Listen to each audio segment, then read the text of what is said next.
Hello, everyone. I hope you can hear me. It is 9:30 where I am, which means that it is time for the session to start. I'm going to give people a couple minutes, especially because I'm missing my co-chairs. Oh, there we go. Can someone confirm that you can hear me? You can hear you. Yes, we can hear you. Yeah, there we go. I can hear you guys too. Thanks.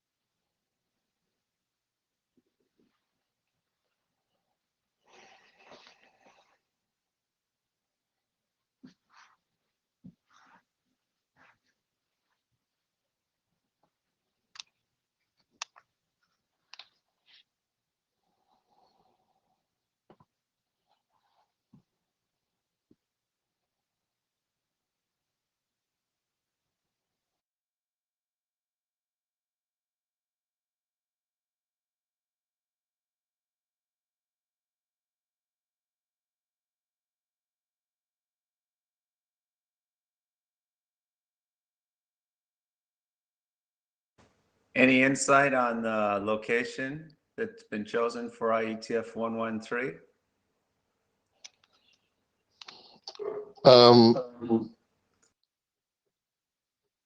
Yes, so there has been, the LLC, Jay specifically, has been looking at different sites. I believe it has been made public that we are not considering Asia. And we're not considering North America either. So all I can say right now is that it will be most likely in Europe.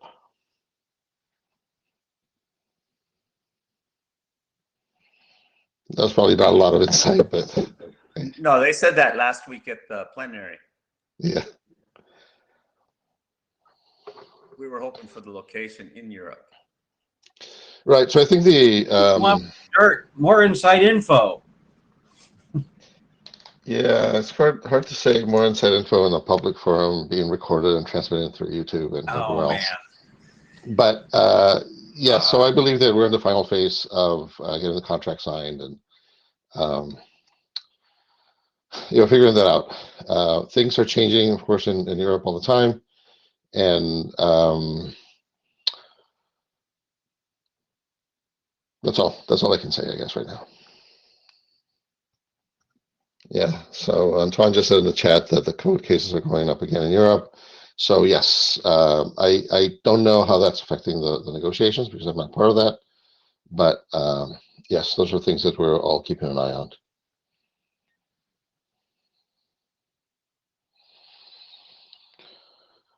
So we got Martin. We seem to have lost John, or he couldn't find the way here. Either this is the routing area, I don't know. They had that side meeting on multicast SR. Maybe that's where he is. I don't know. I didn't go in. He was in that room, and they are overrunning.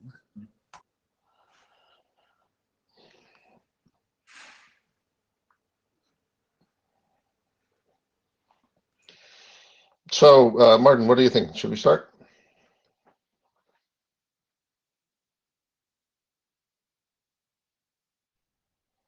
Do you hear me? Yep. Yeah, I think we should. But John should join us in a few minutes. Yeah, I'm assuming there's probably other people, other routing people, not just other people, other routing people in that side meeting as well that will probably join us. So why don't we start with all the events trivia. This is the routing area open meeting. You can probably see me on the video. Martin can maybe show himself too, in case you don't know what we look like or have forgotten over the last couple of years. John is the other ID, and he should be here in a couple of minutes. You have all been aware of the note well, and hopefully you have all noticed that we, all the chairs of the different working groups, have been highlighting not just the IPR nature of the note well, but the parts that talk about the behavior and the conduct during the meetings.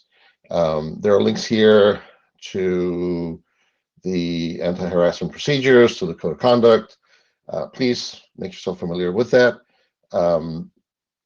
Make sure that whatever behavior that you display in the meetings, including all the virtual meetings, the Jabber or the Meet Echo, instant messaging, that they all adhere to that. Some of the points in the code of conduct, which is RC 7154, are the ones here.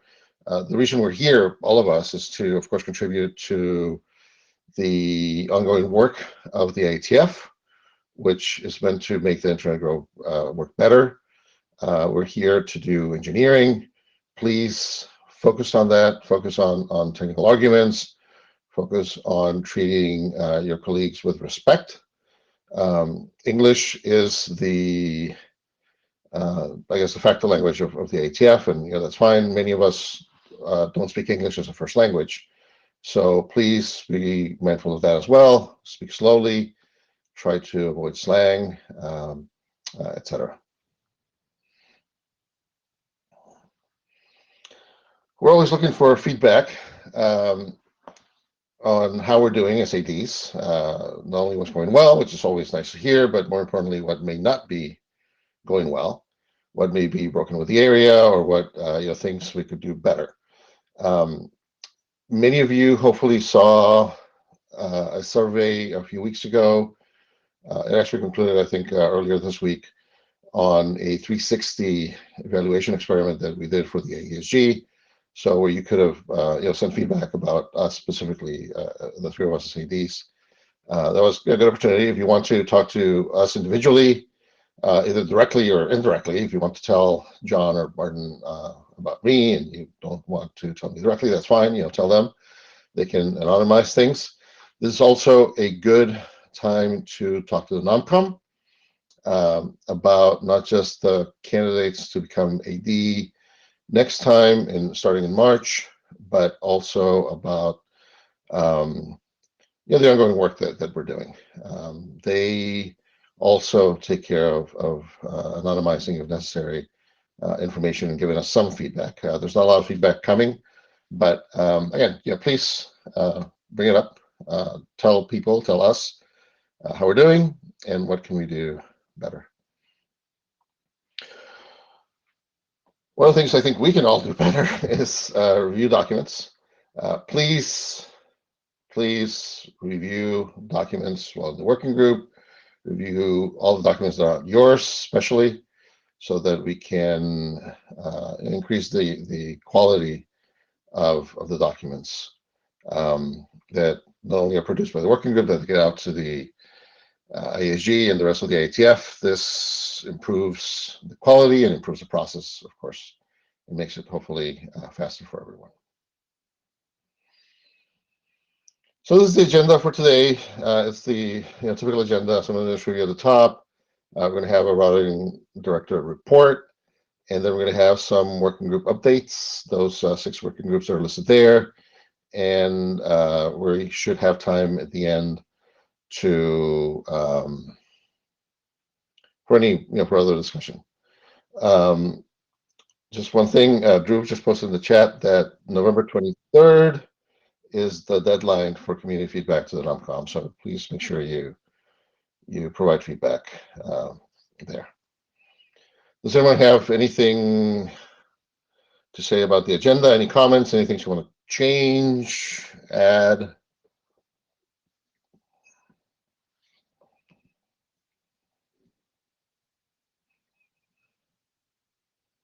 Okay, I guess that's a no. We only have 1 hour, so should as I said, we should still have time at the end.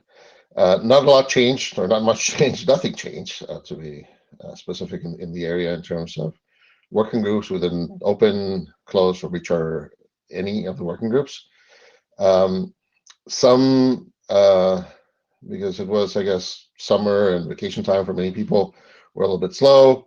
Hopefully we can pick that up now towards the end of the year when the holidays come up. We don't have any new chairs. The last match came at the last IETF. Quick reminder of who was responsible for which working groups. In case you don't know, all this information is put in the tracker as well. Okay, so we're going to go now to the routing director report. Hamian or Lukandre, I don't know which one of you is going to talk about this. There you go. Hamian, go ahead.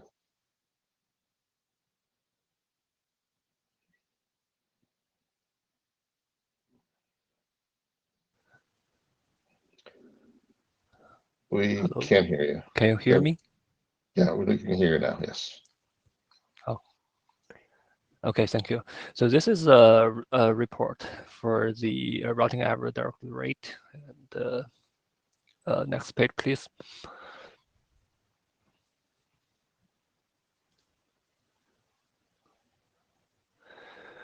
Yeah, so this is again to the introduction page of our team, and it is composed by 43 now top experts, and all are appointed by ADs, and we are welcoming more people to contribute. And the purpose of the team is to provide the last call review to the drafts in the routing areas and other areas which are related with routing areas. We are also open to the early review of any working group document before a working group last call. So a wiki page is available as a hyperlink. Next page, please.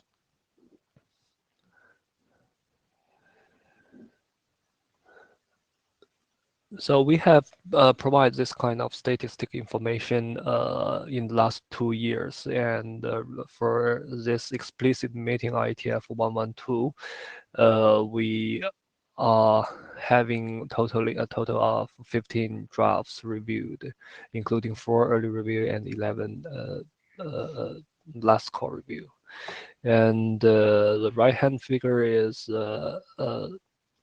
status of the request from each working group in last year and this year. And I think we have a few. The top working group is coming from the BES, the IDR, and of course we have also done a lot of work to review the other working groups' works. And next, please. So here is some review result of the review result, and basically we have 1/3 of them with ready, 1/3 with nits, 1/3 with some issues, and we feedback this to corresponding working groups to further discussion and before we proceeding to the IESG review. And on the right-hand side is some non-RTG area drafts review result, and I think half of them are having issues, and maybe 1/4 of them has needs, and some of them there are also 19% with ready status. So that is just a basic capture for the review work in last 3.5 months, and we are looking forward to see the ADs requesting more reviews, and we also expect our experts can help as much as possible. Thank you for all the experts, and that's my part. Thank you, Hamian. Does anyone have any questions?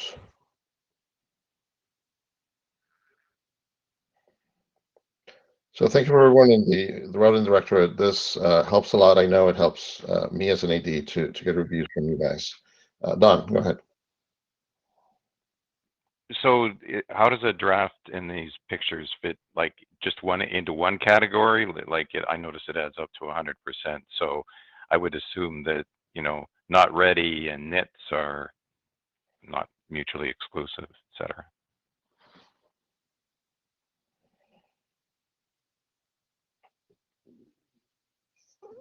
Hamian, do you want to answer that? Or?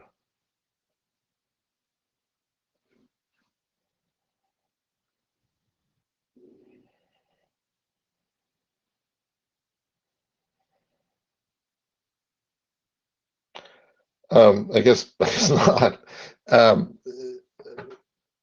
Honestly, I don't know. Status, it comes out the worst status I mean, the worst status is the one that it gets logged in as the status of the draft. Like if it's not ready, that's the worst, and that's the one that gets logged. And in decreasing severity, that would be how the statistics are taken.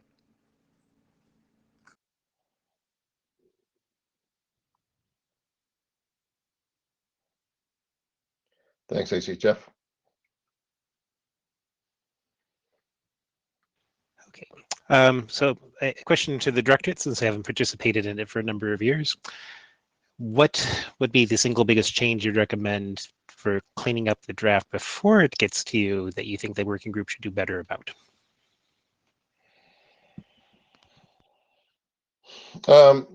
That's a good question. Personally, I've noticed that when I get some of the drafts, and this answer may be different from John and Martin, there are some basic things that could be checked. References, security considerations. I still see many drafts that say there are no security considerations. And while in some cases that may actually be true, it would be at least nice to explain why. There are none of them. There are basic things with IANA allocations. Maybe the IANA section is not complete, or the name of the registries are not well specified, or things along those lines that I think are easy or should be very low hanging fruit for not just the directorate but the working group to pick up. I would of course also expect that it wouldn't be us to the ones who find technical issues with the documents. That doesn't happen all the time, but it happens once in a while. And if they have gone through the review of the experts in the working groups, well, that you guys know a lot more than we do, so that shouldn't be the case. I don't know, John or Martin, if you want to add anything.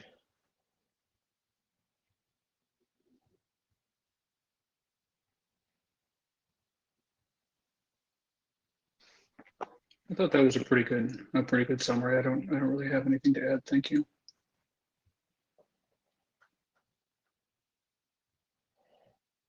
Jeff, you want to follow up? Same here.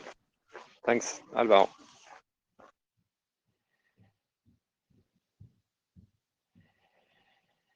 Yeah, so Jeff suggested on the chat that this sounds like a sort of a checklist. Yeah, maybe we can make a checklist. I am under the impression that maybe there's something in the wiki somewhere. I know that Adrian had done a presentation when he was AD about some of the things. Maybe we can dig that up and put it somewhere too. Right. I mean, with checklist, I mean, I guess there's two things. One is, there's a bunch of things.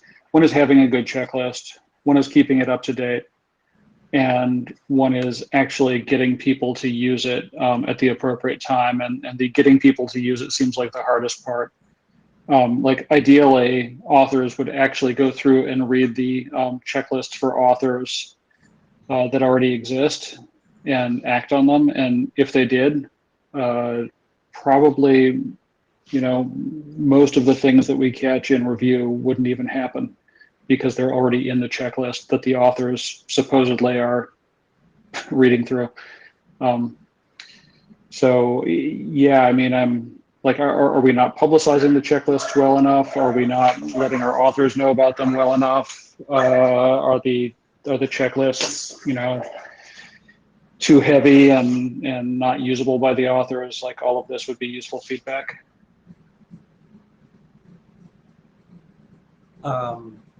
I was thinking for just a minute, I got confused and I was like, oh, we already have the checklist. It's that long write-up list. When you do a write-up as a shepherd, it doesn't have everything you just mentioned, but I immediately thought of it, right? Because it goes, does it have an IANA section? Is that blah blah blah. Maybe the write-up should be done before the routing area review. I just went through this process with the IPsec, and it was very weird. I felt it was very weird that the chair asked me as the author of the document to write the write-up. But it wasn't an entirely horrible idea, because it actually, and that's what he said was, it sort of makes sure that all the stuff is there. Anyway, that's why I thought of that. I think.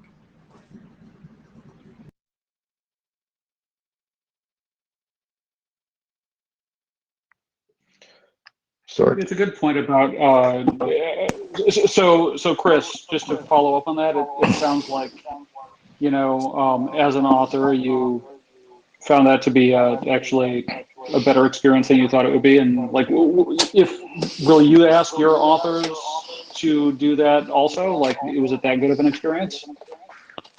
I don't know, but I think that it could possibly, Stuart, could you mute for a second? Or on YouTube, I can hear myself. Yeah, so thanks. I don't know if I do the write-up, but it did bring to mind like having, the checklist, right? And, maybe just taking that was useful in that sense. Of course, I write write-ups a lot, so it was very easy for me. So I don't know if I would ask all the authors to do it. But it just occurred to me that seems like a good way to get the authors to look at the checklist. Yeah, no, I mean, that's exactly what I found, right? And hopefully to also, reduce the load on the shepherd, who presumably has to go through everything that the author put into the write-up anyway and verify it. It wasn't a bad idea. We just have a lot of graybeards. I wonder if they'll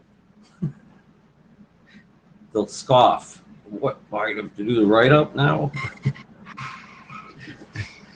Anyway, thanks. Yeah.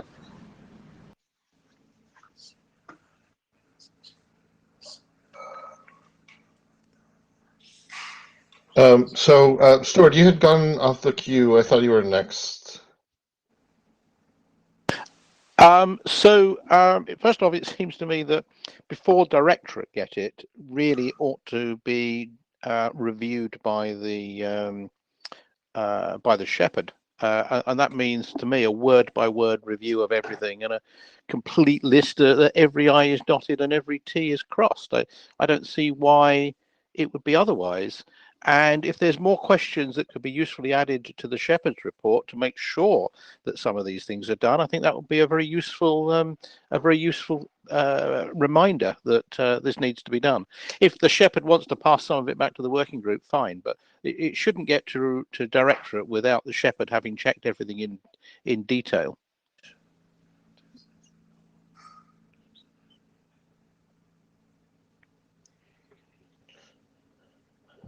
Unless it's an early review, right? Sorry, say again?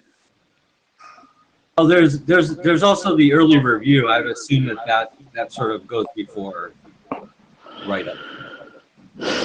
Well, there's the chair's review that should also go through all this as well. Yeah, no, but I mean, I thought the early review is to sort of catch like dumb ideas. I don't know. I don't know what they're. We don't. If you look at LSR, we don't have any. So I don't.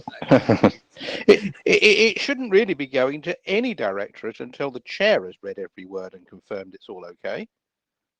That's just basic chair duty 101, isn't it?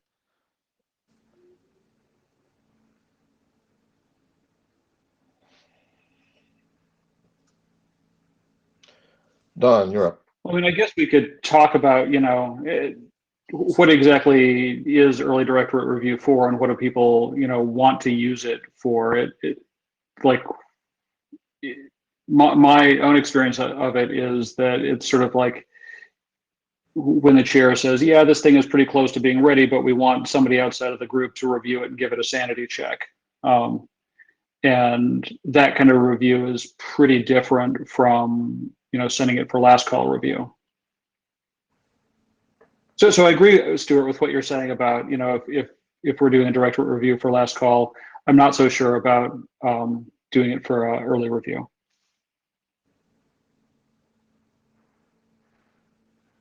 Yeah, I think a checklist would be great. As an author, guilty of waiting till like the end type of thing, and then you do the NITS check, you do the submissions checks, and you put it in. And what I've done a number of Yang drafts recently, and I've been tripped up by the system, and even just like mechanical checks that I missed because they're not part of the submission process. But I think it would be a good mindset to just get people to do that earlier in the process. So I pasted in the chat a couple of links. One, the most recent, to the ID guidelines, which is an ID checklist. In the ASG, we revised that a couple of months ago, so we republished a refreshed version of that. You might want to go take a look. And then I also posted another link to something called authors.itf.org, which is still in development. But the intent of that is to put a bunch of resources in there, not just checklists, but also authoring tools, how to do the XML and stuff like that. You might want to take a look at that.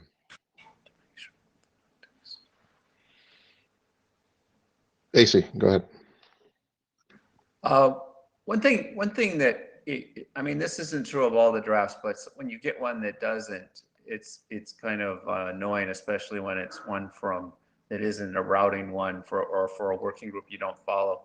Is if you get a draft and it starts right in without saying what problem it solves and having kind of an overview with appropriate references to other documents real early on in the beginning.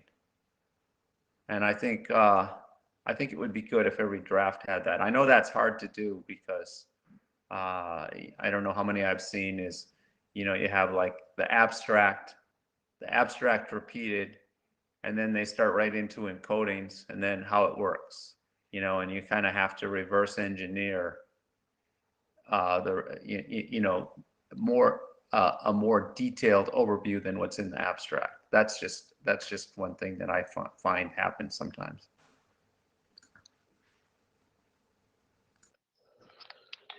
Yeah, we do get a lot of comments, AC, around those lines from reviewers who are not only non-routing reviewers, but as you said, people who don't follow a specific working group.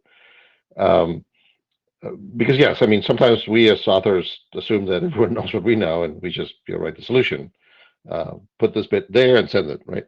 And so yes, I think that providing some background would be useful.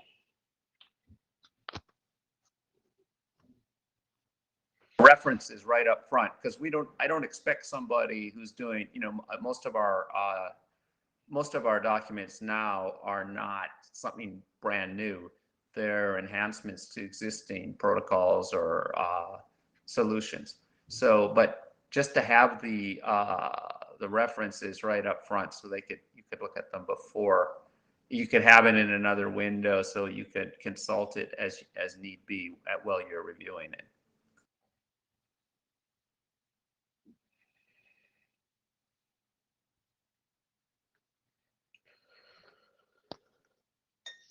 Great, good discussion. Anything else? Anyone want to bring anything else up before we go into the working group updates? And we're going to start with Babel. Donald?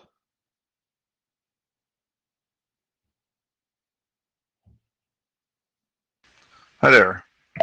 I'm Donald Eastlake, one of the chairs of the Babel Working Group. Next slide. So it's one of the smaller working groups, perhaps, in terms of number of drafts and things like that. People who aren't familiar with it should know it's distance vector routing protocol, but augmented with mechanisms to avoid avoid loops or count to infinity or anything like that, and also to avoid starvation. So it has been proven to be quite effective in a number of instances. you know, it has various motherhood and apple pie. It's simple, robust. It's been uh, implemented multiple times and multiple open source implementations. Seems to be pretty robust against bad behaved networks and at least some level of routing, some level of implementation and errors, extensible. It particularly seems to be effective in networks where you have at least some links with unstable metrics. These are typically radio links or overlays consisting of like intercontinental overlays with like zillions of tunnels involved. So that you get the combined instability of all of these things. Has been deployed in a number of cases, and it was it seems to be effective in small and managed networks also. Next slide. Not supposed to spend much time on documents, but people should be aware initially there were 3 experimental RFCs documenting it. It was selected as the HomeNet working group mandatory to implement routing protocol. So it was decided to standards track it, and the core standards track documents have all gone through. 8966 is the primary one on the routing protocol. There's a couple security ones on one for authentication, one using DTLS for encryption and authentication. The basic information model is through, and source specific extensions, so you can have routing that depends on the source as well as the destination. Next slide. So what's going on currently? What's happening there? Yang data model is almost through. It's in the RFC editor's queue, and work that's really happening. It's been extended so that you can route IPv6 even with routers that have no IPv6 address. So you can have the next hop for your IPv4 routes inside your router network be IPv6 addresses. And it seems to be pretty nifty. Draft is currently in AD evaluation.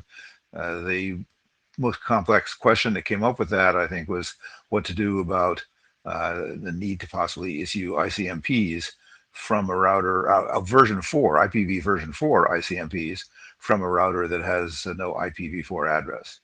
And if there's really no IPv4 address around it, there is, at least experimentally, one can use the dummy IPv4 address that actually has been allocated and is in the IANA IPv4 special uses IPv4 address registry, which is 192.0.0.8, if you're wondering. And the work which is kind of getting restarted is a delay-based metric for the routing protocol. It's used based on actually, you notice in the file name there, it's RTT, round trip time. And there is another topic in the charter which we haven't done any work on, which is multicast, and it's partly because this working group has a informal but very strong policy of not even really adopting drafts unless it's been implemented and deployed, at least limited deployment and shown to work. So there seems to be a little demand currently for multicast routing, and it hasn't been implemented or deployed. So really no work has started on that, even though it is an option in the charter. Next slide is the last one. This just gives a little bit more. I already kind of said what was going on with the IPv4 via IPv6, and it's a little more on the round trip time. You would imagine that that would be unstable and lead to routing oscillations and all kinds of things, but as documented in the draft, which is currently expired but expected to be reactivated, there are various techniques and hysteresis and so forth, which have found to be very effective at damping that. And in actual deployment, it's been proved to work extremely well. So nobody completely understands why it works so well. And if there's anybody on this call who's has some expertise in dynamic system stability and things like that, and would like to look into this and perhaps work on a little section or appendix or whatever in the protocol that explores why the specific methods in the draft have been demonstrated to work so well, the working group would welcome that. And that's the end of my report. Chris, you have a question? Yeah, so having had to write a comparison draft a while back between Babel and ISIS for HomeNet use, I'm curious how that's gone. Have you seen deployment of Babel in the HomeNet scenarios, like in gateways at the home? I'm not aware of a particularly widespread deployment there, but I actually haven't been too focused on that. Most of the uses involve, radio meshes, overlays, and other uses of that sort. There are people who have Babel running in their home.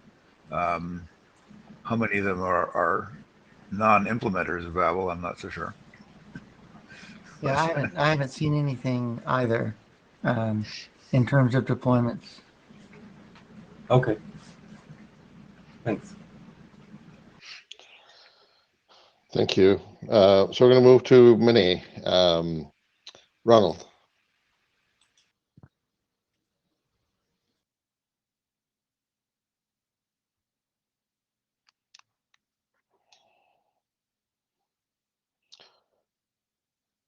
Ronald, I thought I saw you get on, but I don't see you anymore.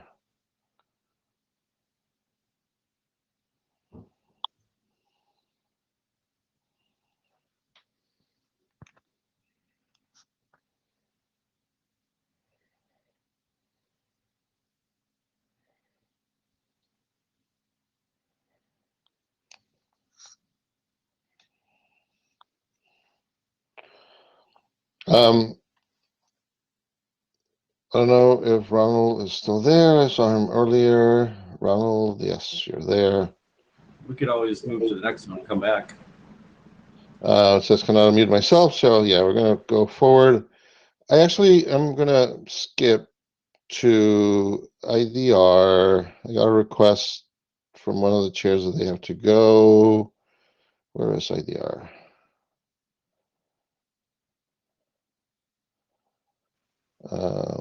And then we're gonna come back. So, okay, Jeff, go. Hello. So at the request of the ADs, this is more about the kinds of things we're doing in IDR rather than endless litany of way too many documents that we all have to stare at. So for IDR and for BFD, we try to keep our status current in the wiki.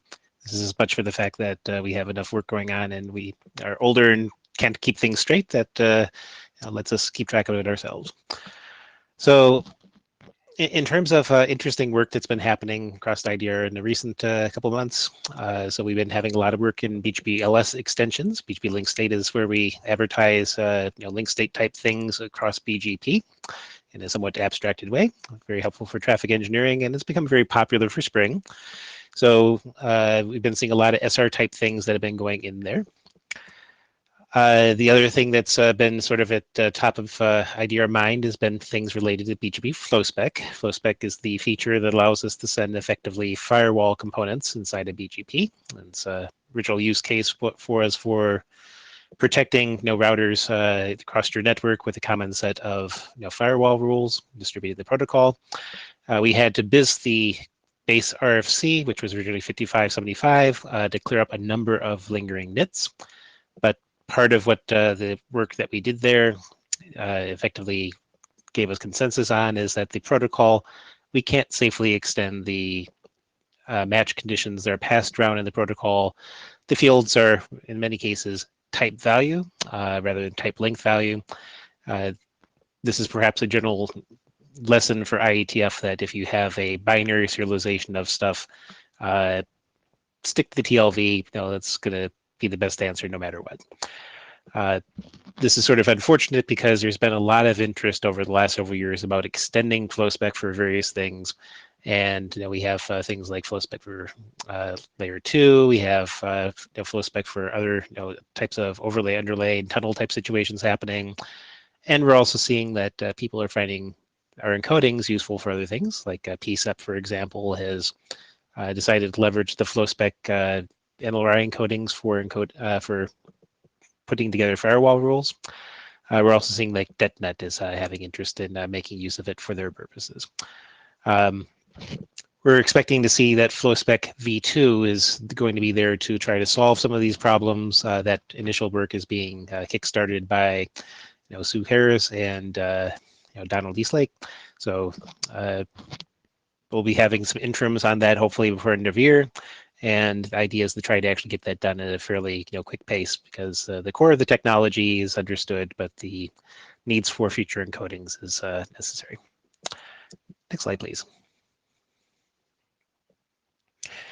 So other thing that's of interest is that we're starting to see a lot of cross-working group and area bleed over for various technologies. One of the ones that's impacting IDR specifically is a lot of multicast related things.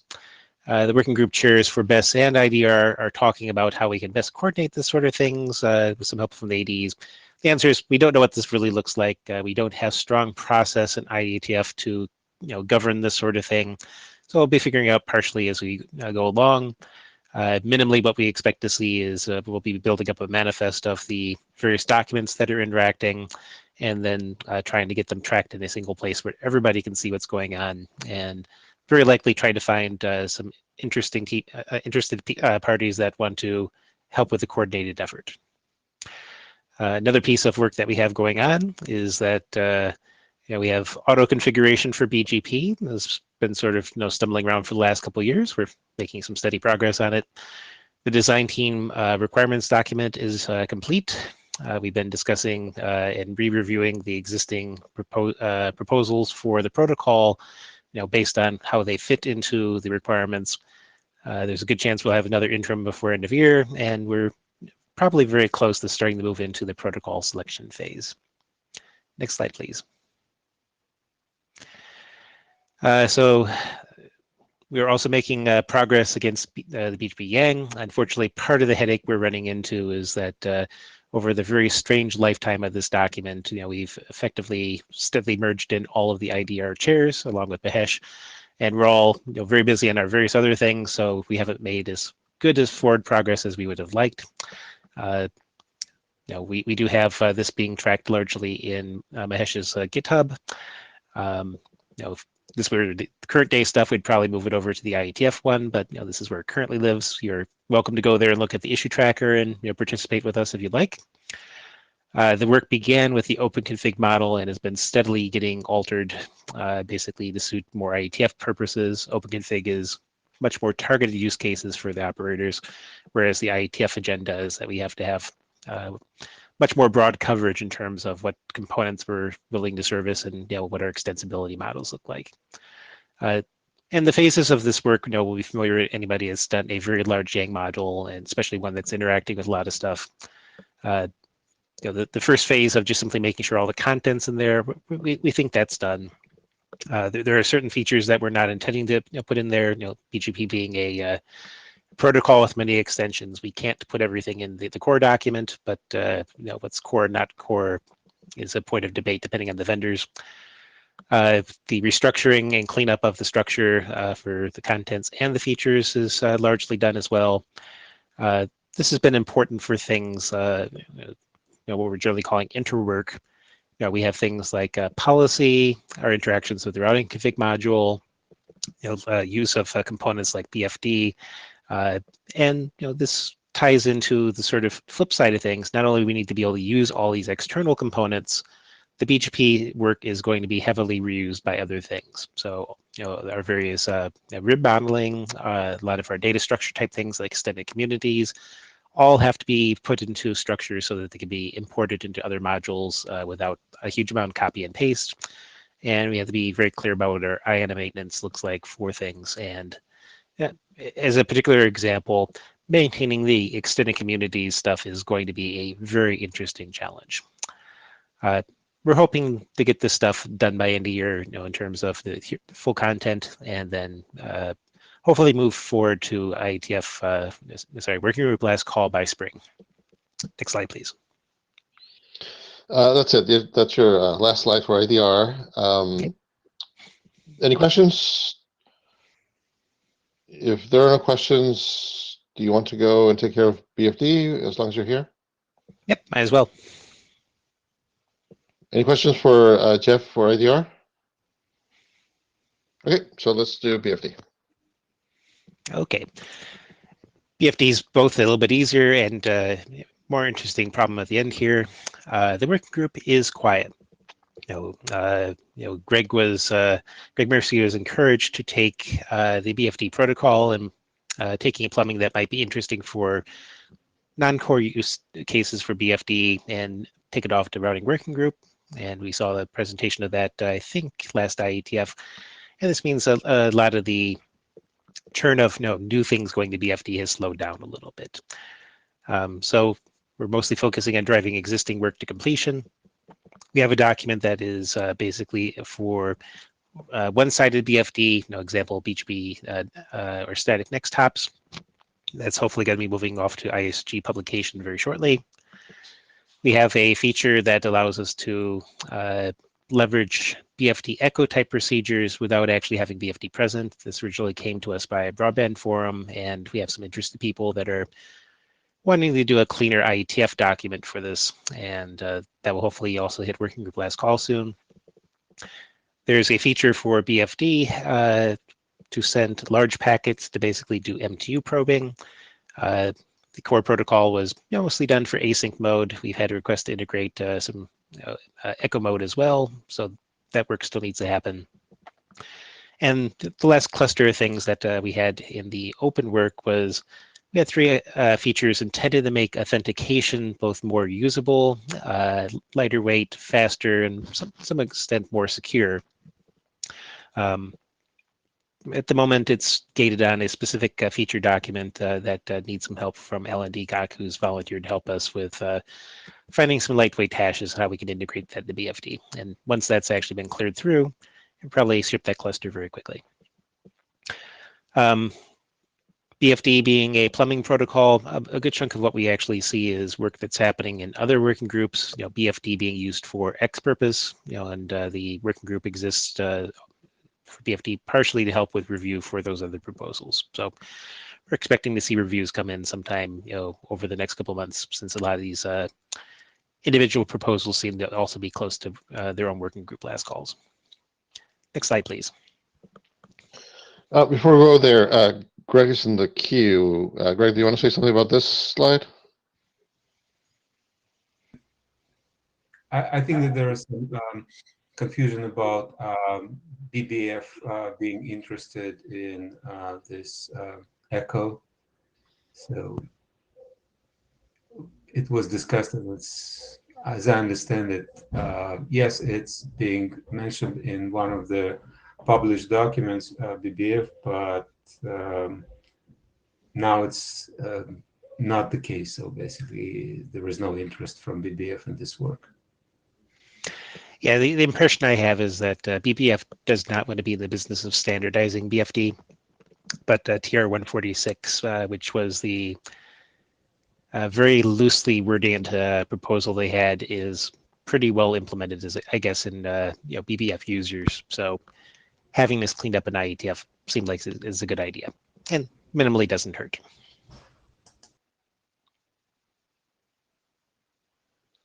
Okay, Greg is no longer in the queue. So the thing that's been keeping, unfortunately, way too many of our lives busy, BFD has a Yang module that just finished RFC. Well, that's yay. We actually got that done. Being a plumbing protocol, BFD was sort of in an interesting position, much like the routing config module, policy module, a few other modules. We want to make sure that people can use the features easily. And the discussion that we'd had, very back in the early design days, is we're going to have a Yang grouping that allows us to have a common configuration experience for BFD. That was under the client config params. And the sort of challenge that we have, with being IETF, we're intended to be largely vendor neutral. When we can model things in a neutral way, we should. And BFD has two standard ways of being configured. First one's a centralized mode where you have sort of a protocols BFD session where you configured all of your sessions, your parameters, your endpoints. And at that point, you just simply tell your clients, BFD is enabled for this particular purpose. It's a simple binary value. The other common way for doing configurations is that the session parameters are part of the client configuration. So in that circumstance, your BFD configuration, maybe for BGP and OSPF, would have them inline in your configuration stanza. The problem that we had was sort of realized as a very last second thing. This work was done quite some time ago. The RFC happened, and we started doing our audit on BGP's use of things. See prior slide. And one of the things that was noticed in the tree expansion was that we have the per client things, and being a long time since we actually worked on it, I couldn't remember what we actually did. So I pushed the panic call button off to the other documents that were impacted by the BFD RFC, which are currently in queue, which are OSPF, PIM, and ISIS. And after going through the panic, we did eventually dig up the old details of the conversation. Normally, if you have this sort of thing, the original proposal was that we just simply allow the vendors to do deviations to shut off the necessary nodes for client configurations. Trouble is, since that conversation's happened, the desire of IETF to do this sort of thing via deviations has gone away. So we're in the process of trying to see if we can actually cleanly patch in, the use of the Yang feature modality, and that allows us to sort of cleanly support it without requiring an individual vendor to ship out a deviation set. Now, this is part of the netconf protocol, in terms of what features you support, and it's a cleaner way to do things. What this is required is some discussion among the BFD authors, the Yang doctors, and such, primarily because we would be making a change to the published 9127, but it's just gone out the door a few weeks ago. We're not expecting anybody's actually implemented 100% of things, and the proposal that we're having is that just simply add if feature to the impacted client configs, update 9127, and no changes are required by the impacted modules. So this has been an interesting lesson in getting this stuff right for cross-module use is challenging, and what the maintenance challenges are going to be. Didn't intend to push this as a test case so early in this process, but there we have it. And that said, we apologize to all the impacted modules, for the basically shaking the tree so early. Thanks, Jeff. We're going to move back to see if Ronald can make it now. Ronald? Can you hear me now? Yep, we can. We are sort of running out of time, so okay. 3 working groups. Thanks. In that case, next slide.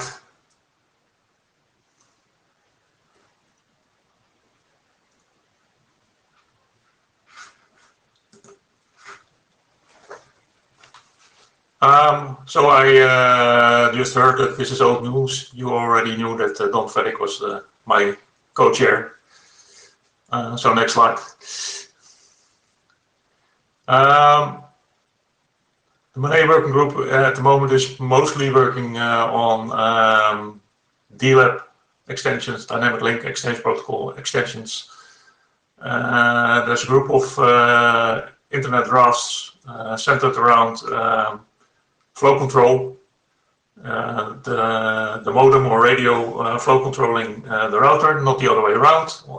This was the original idea, but the assumption now is that the radio links will have lower capacity than the piece of Ethernet between routers and modems. So it's one way.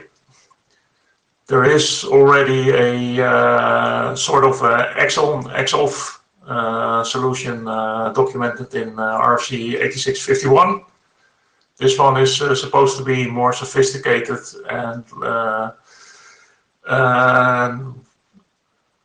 is supposed to not completely stop the router from sending packets to the modem if it's done in a more clever way.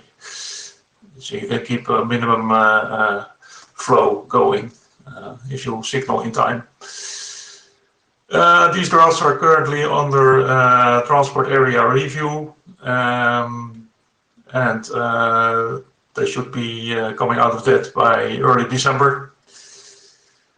There has been some discussion on how this is going to be implemented on the router side.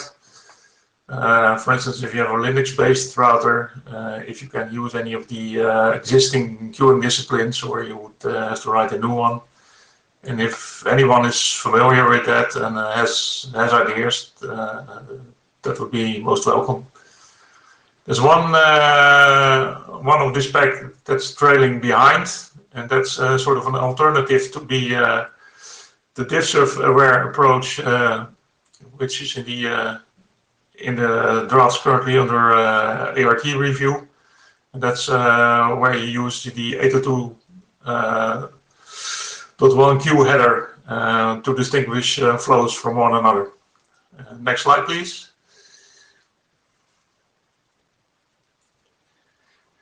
We have some individual drafts at the moment from Henning Roge, 3 of them.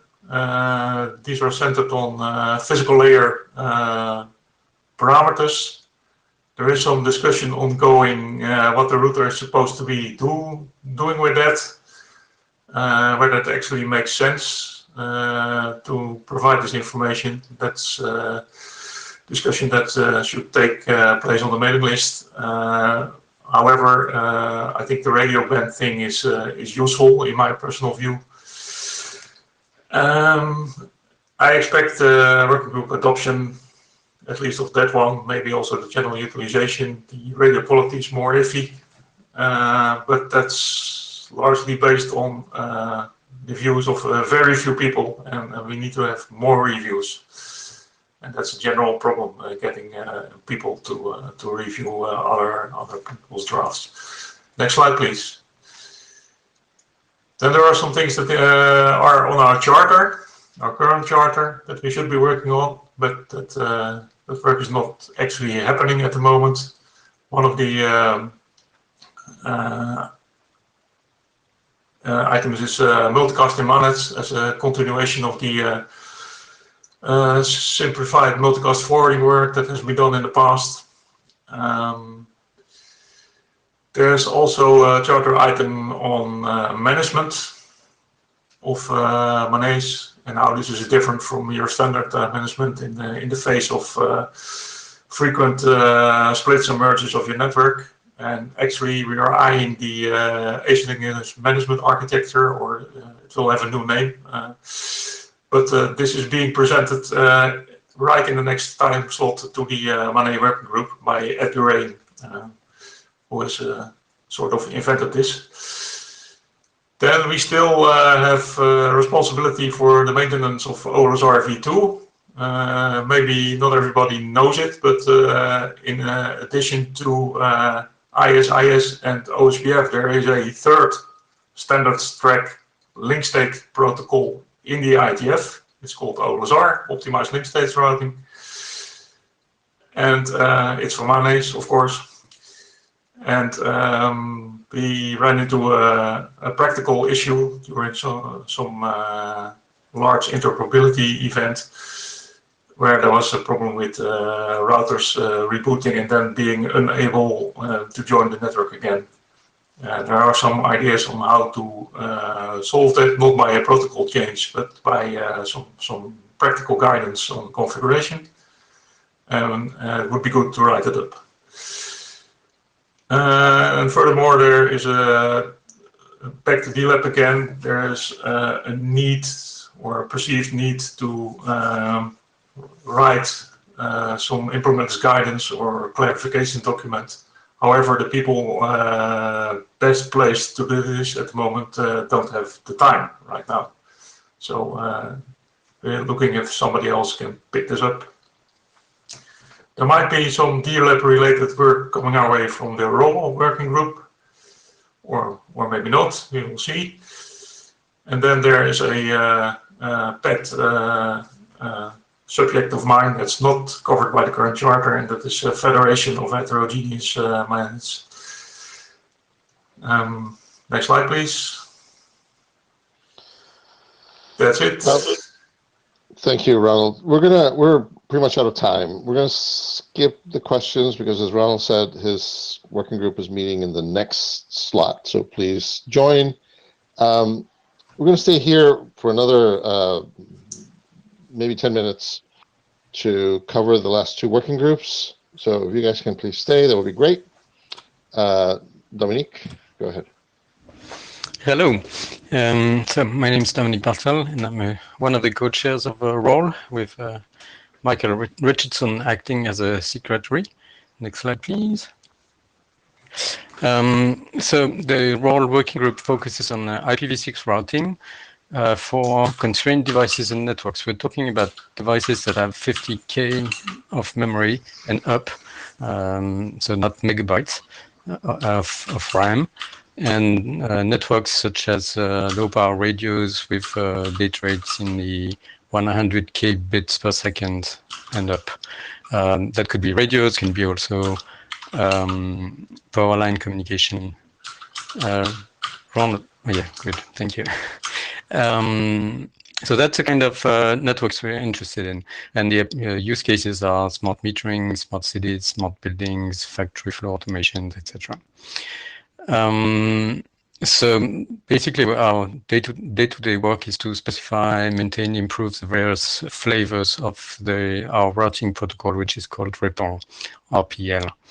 And the working groups we interact with mostly, I would say, although it's not binary, are 6LoW LWIG in the INT area, about IPv6 adaptation for low power and lossy networks, lightweight implementation guidance, profiling protocol stacks for implementation on constrained devices. 6ish is a synchronous mesh network over IEEE 15.4 radios, RAW, ANIMA, etc. Next slide, please. So what we've done over the years, in 2012 was the specification, the RFCs specifying the original version of RPL as a distributed, proactive, distant vector routing protocol. The protocol is oriented towards the dominant traffic flows, which is from sensors up to collection point, or so that's the up direction, or down from the control room to actuators. That's the down direction. And so we built a topology that's oriented along this major traffic. And we are trying, so upward routing is default routing, and going down, we have two flavors. One is source routed from the root, and the other flavor is hop by hop routing using routing tables. We strive to have minimum control traffic, and we achieve that by several means. For example, if we only do collection going up, so we don't nodes that don't need to be destinations don't even advertise themselves in the topology, and also we slow down the control traffic if the topology is stable using a trickle algorithm. So the network goes quiet if everything is stable. So that was a base flavor of RPL. Then we added multicast, we added optimized point-to-point routing across the DAG structure. You can always reach a destination going up the DAG and down, but that might be suboptimal. So we have specified one flavor of that, optimal point-to-point routing, and we're still working on another flavor. We've also looked at compression. We're still looking at compression of the routing headers because 6LoWPAN provides compression of the headers of the data packets, but the routing control packets still convey prefixes and addresses, and we want to compress IPv6 addresses that we want to compress. Next slide, please. So that was the background, and now what we're doing is, okay, to save on time, I'll just pick the reactive point-to-point flavor of RPL using an AODV algorithm, which allows to do reactive routing as opposed to the proactive of the original version. We're also working on projecting routes into the network in when we have routing tables from a central controller, and that entails adding control messages, adding options to be able to detect the radio links that are available to build a topology that is not aligned to the DAG structure. Next slide, please. We have some other work ongoing, selecting parents up the DAG such that they have good properties, like they have common grandparents. That allows to set the path for doing packet replication and elimination along parallel pathways to the root to add redundancy and reliability. And okay, at the bottom we have two more individual submission. I'll just skip over it in the interest of time. I'm done. Thank you.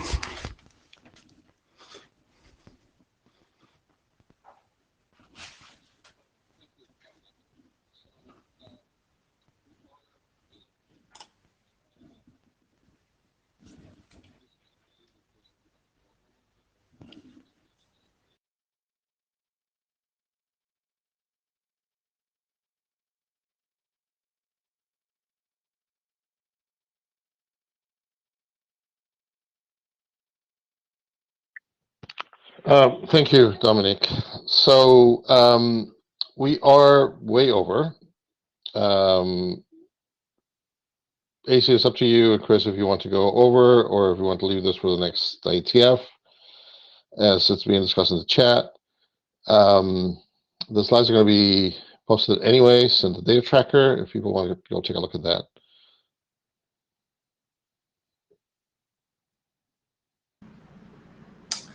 AC, I would like to just tell everybody about the new flooding thing that we're looking at. What do you think? I'll just go through them quickly. Okay. Next slide. No, go to it. I made these fucking slides. This is, LSR is the merger of the former OSPF and ISIS groups. We realized we're doing a lot of common things together and brought them together.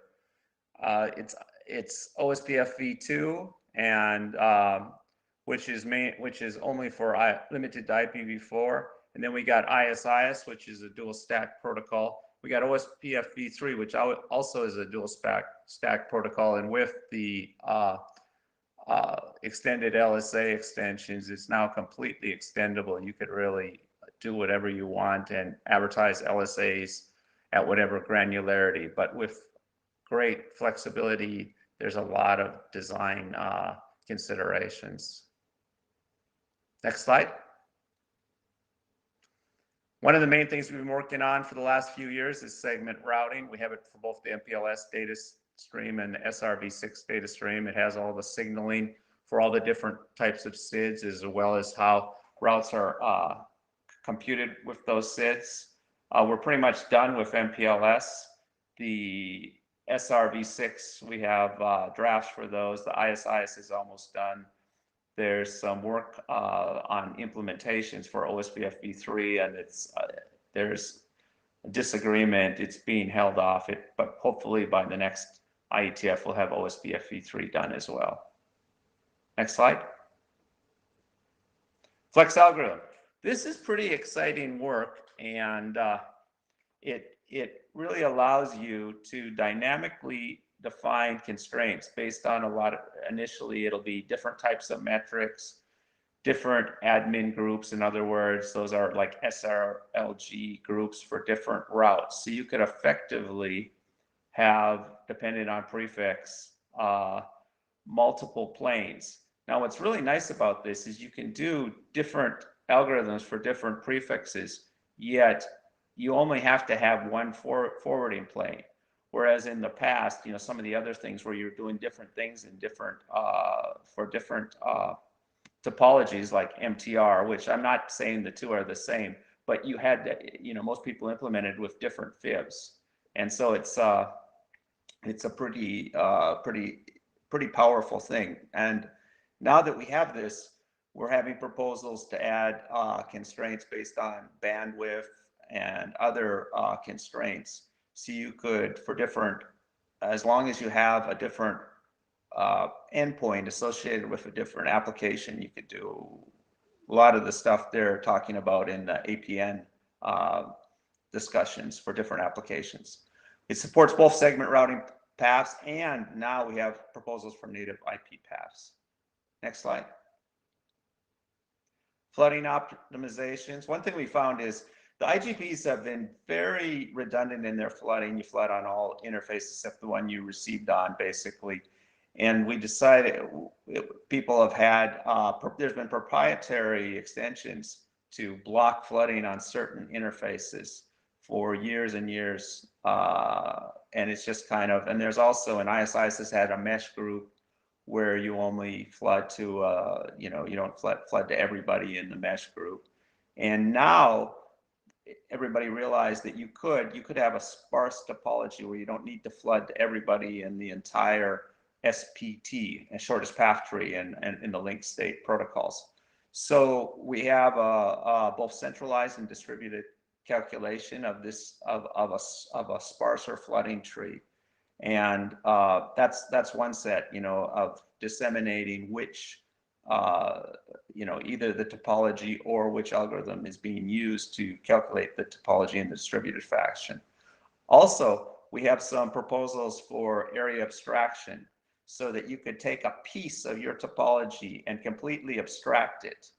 And we have OSPF TTZ topology transparent zone, and we have ISIS topology transparent zone, and now we also have I hate to say it, but it seems like a more straightforward way to do it with area proxy that's a little bit simpler.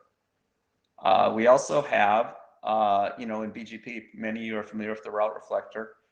We have a proposal to limit the number of adjacencies over which you have to establish within an area, with the sort of like a route equivalent to a route reflector. I mean, there's a lot of different things when you're doing it with a link state protocol than with BGP, but that's also some very interesting work. And finally, we have flooding speeds optimization. The old ISO specs for ISIS severely limited the number of LSPs, link state protocol PDUs, you could flood over an interface in say a second. And we have ways of getting feedback, both explicit feedback in the form of protocol encoding and feedback from the network. In other words, how fast the receiver of the LSPs is hacking them to improve this speed and be able to do higher speed bursts and everything, and really speed up the protocol for some of the bigger domains. Next slide. Protocol maintenance, I'm not going to say much more here. We're just, there's a lot of people want to put things into the IGPs at the node, link, and prefix layer. And we have to decide, basically, does this really belong in the IGP? The IGP as an underlay for all the overlay protocols, be it BGP, IBGP, be it Lisp, be it proprietary protocols that use the IGP as underlay. It's pretty critical that it work well. So we look at these, we look at the volume and the frequency that it changes, and we have other ways. Unfortunately, we have other ways to do flooding of non-routing information in separate instances, but we really haven't gotten those deployed. We have the standards, but not deployment. And finally, we have sometimes enhancements to the basic protocol. Like there's like, for instance, this ISI support for additional levels of hierarchy. Right now, both OSPF and ISI support 2 levels, like effectively a backbone and non-backbone areas. But this is for multiple layers of hierarchy with the lower level completely subsumed by the layer above it.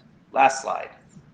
I want to throw in something. I use this opportunity to try to attract some attention from other groups.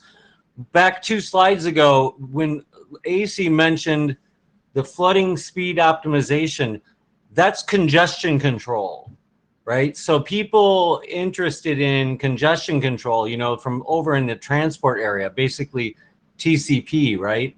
We're trying to get well, I'd like to see maximal, and I think other people are trying to get maximal flooding speed, right? To maximally use these links to flood. So if that's interesting to you, pop over. It's not just IGP. This is kind of some cool, you know, crossover stuff. That's it.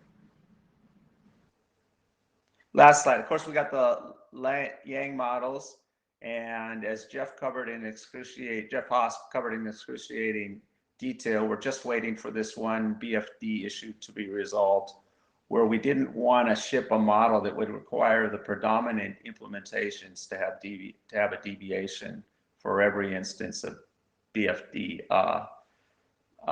configuration. And then we got drafts for all the other things we talked about on the previous slides for augmentations to the base OSPF and ISIS Yang models. And that's it.